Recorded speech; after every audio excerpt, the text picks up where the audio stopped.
Aaron Peabody wanted to ask all three of us, and this is a philosophical question as well as a style question. Where would you each personally draw the line between a kilted outfit being clothing or a kilted outfit becoming a costume or becoming costume-y, like looking kind of fake? I mean, is there a particular accessory that we think is a problem?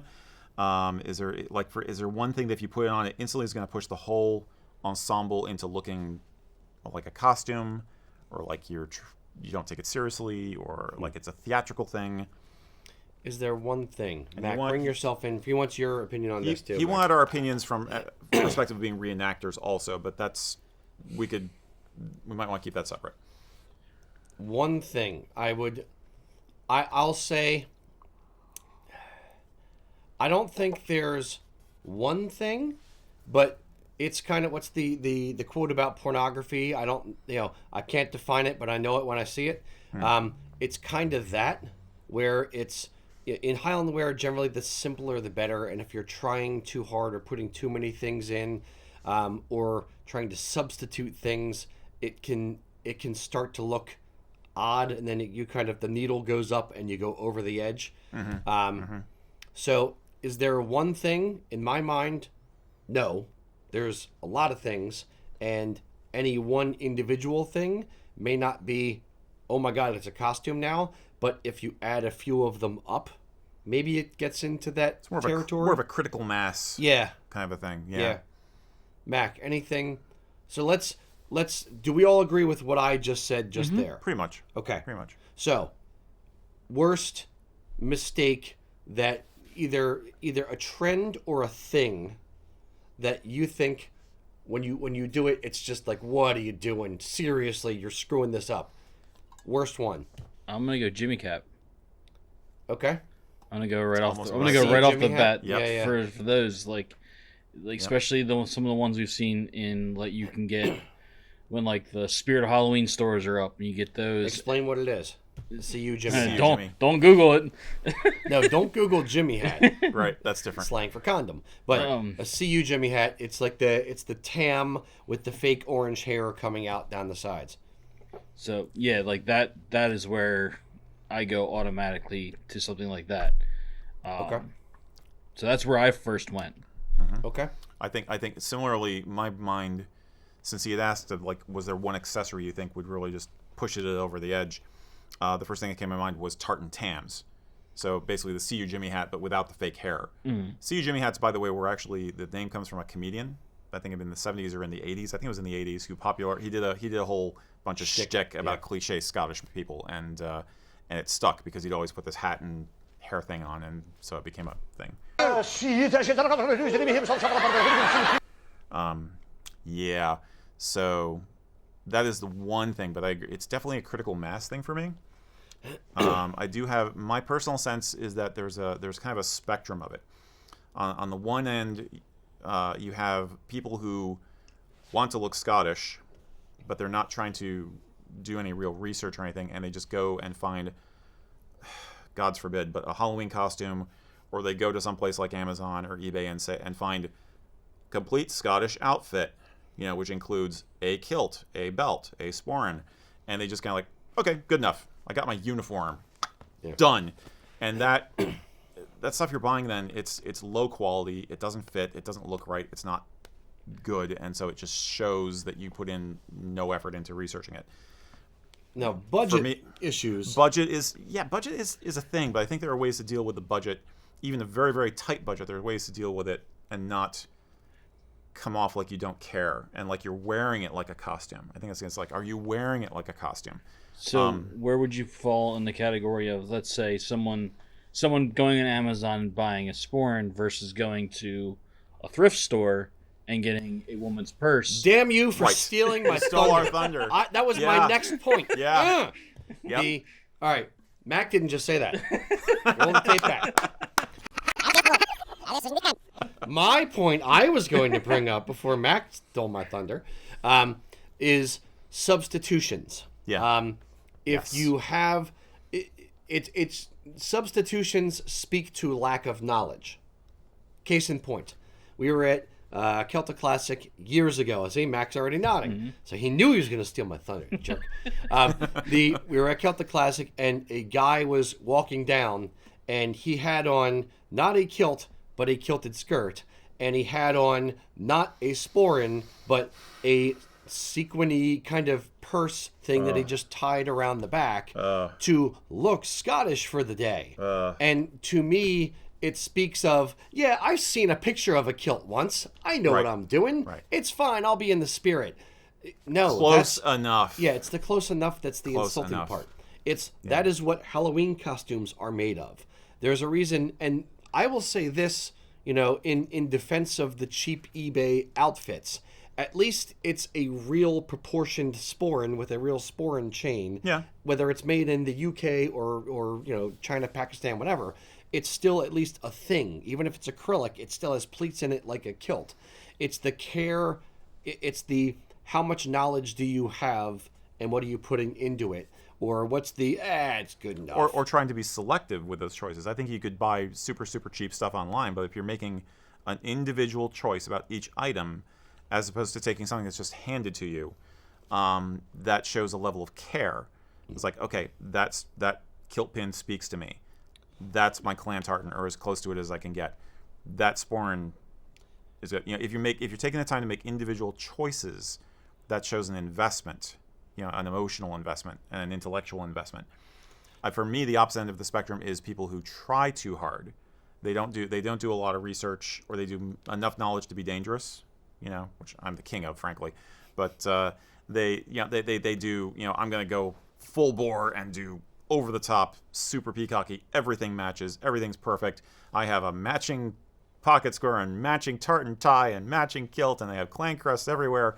And that's just kind of like, it's a caricature. You become See, now you stole my phrase. Sorry. You're becoming a caricature of it. It looks theatrical. It's not as bad as the other things we're talking about, but it becomes theatrical. So yeah, it's kind of it's almost not a spectrum, a curve. It's almost like a come around the other side. It's almost a circle. It's you need to know and respect the rules in order to break them. You need to understand what you are doing, what you are wearing, why you're wearing it, and then choose to wear something that's not normally done, so that you look respectful of it. If you just like, it's a plaid thing, or you wrap a tablecloth around you, or a plaid blanket or whatever, it's like, hey, look at my kilt. No, it's not a kilt, dude. Or you put on the kilted skirt that's mid calf length, and I understand the budget thing, and I'm really not trying to come off as a snob, because you can get cheap stuff and still look respectable. It's the not understanding and not looking like you care to understand is what irks me. Or out of context. Like I would say, if you go into a fantasy Ren fair, most Ren fairs are fantasy, let's face it, or you go to a con and you wear, we've talked about this before, we talk about armor and a broadsword or something with your kilt. And you look all the Witcher, but with a kilt. In context, maybe that's okay, but it is absolutely a costume. Out of context, you're going to look like a dork. You're not going to go to the supermarket with your broadsword and your armor. So its sensitivity to context is a finer point on it, I think. And that will give people slack for context. So, like, if you're wearing something that looks like you're going to wear to Ren Fair because you are on the way to the Ren Fair, then okay. But or if you're wearing something punk rock because you're going to your punk rock show or something, fine. Paul McKenzie, like good example how there's a band called the Real Mackenzies, lead singer Paul McKenzie and the rest of the guys in the band, they wear very casual, very it's their own style, but they're musicians, and that's their stage performance, their costume that they wear on stage. Or like John McPhee wearing the doublet with the half open thing, and like wearing it just kind of in a casual rock starry kind of way. It's worn as a costume for the stage performance, but it's not. I don't know. I think it's you have to have leave a little flexibility for fashion innovation. Otherwise, nothing would change, and we'd all be dressing like it was 1901. But at the same time, if you can't imagine yourself wearing the outfit on a daily basis, then it's more likely a costume. You know, it might be a wedding outfit. You know, if your job is to be a professional wedding Scott Piper. They have mourners for weddings, like professional mourners for funerals. Maybe. They should. Professional objectors in the back. That's the job I want. I want to be a professional objector. Excuse me. Speak now, forever hold your peace. Oh, no. I'd totally Colin Robinson that if it were. I'd be just like, this is great. According to the statute, if Mr. Chapman's residence. We're shaggy dogging, but I think hopefully we're getting the point across. Did you have anything? No. Yeah. Aaron is on here, so he did say. Hey, Aaron. That he feels like the Jacobite shirt, to him, is something that he feels is a little bit more costumey. That's a touchy one. Agreed. Yeah. It's kind of that's gone over the rainbow and down the other side. It's been, yes, I agree. It's costumey. It's not historical. It started into the 50s or something like that. Yeah, it came out of the movie industry more than anything else. Yeah, but it's kind of become accepted through wanton usage, which is my favorite phrase. Yeah. Through wanton usage, it's kind of become accepted, and traditionalists are still fighting it, saying, no, it looks dumb, no, you shouldn't wear it, no. But people are still doing it, people are still wearing it, and they like it, and the further along in time we get, the more photos of the thing exist, the more it will be accepted as, hey, it's a part of the outfit. Just like a Prince Charlie was a bastardization of the regimental doublet. And, it's things evolve, and this is part of the evolution. Is it fantasy? Yeah. Did Highlanders actually wear it back in the 1700s? No. But it's kind of just become a thing. Is it part of the culture now? Yes. Is it good that it's part of a culture?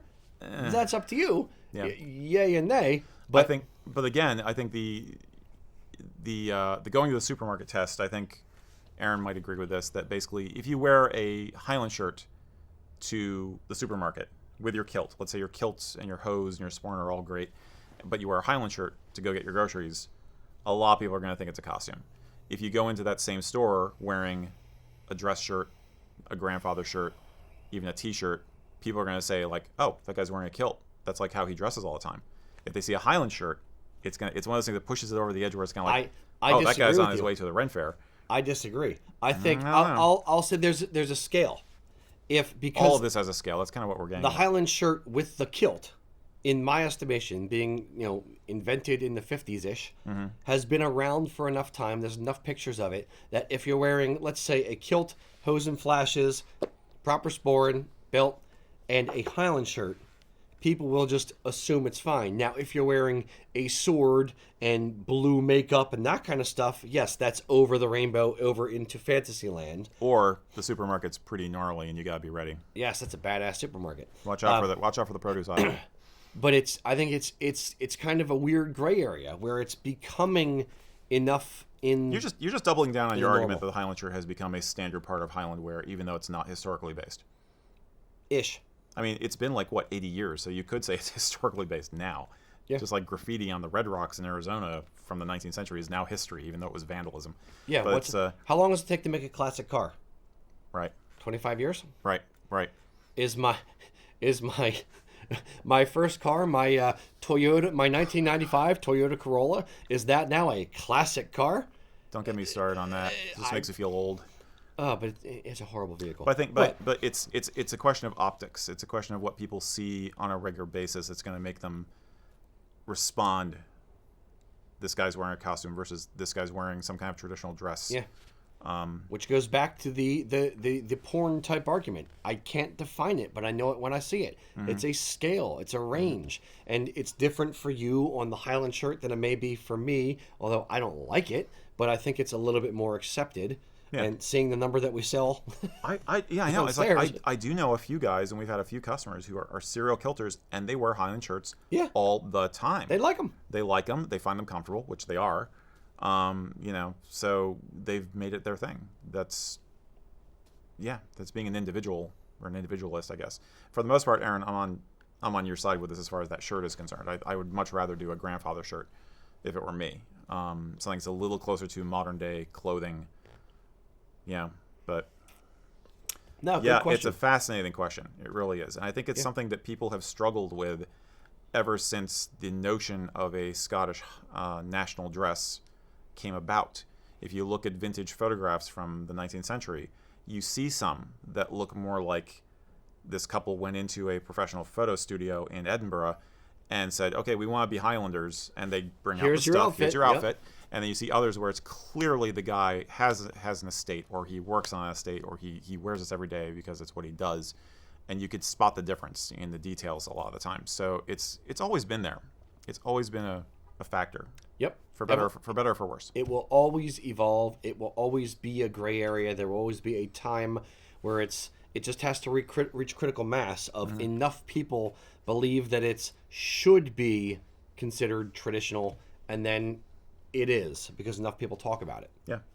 And I think we're done with this, but I'll make one other point that I think it's a more critical issue if you're a non-Scottish person doing kilting. Like if you're Irish heritage or Welsh heritage, or someplace else, Cornish or something, then you owe it to yourself to make sure, even more so, that your outfit does not look costumey at all.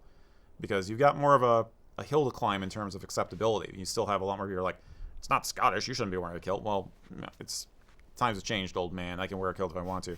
But, the more costumey it looks, the harder it is to make that argument. Agreed. So, Yeah. all right.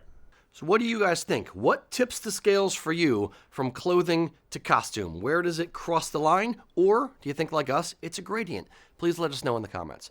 If you want to see other accessories and items to add into your outfit, check out these videos over here. Have a good day, guys.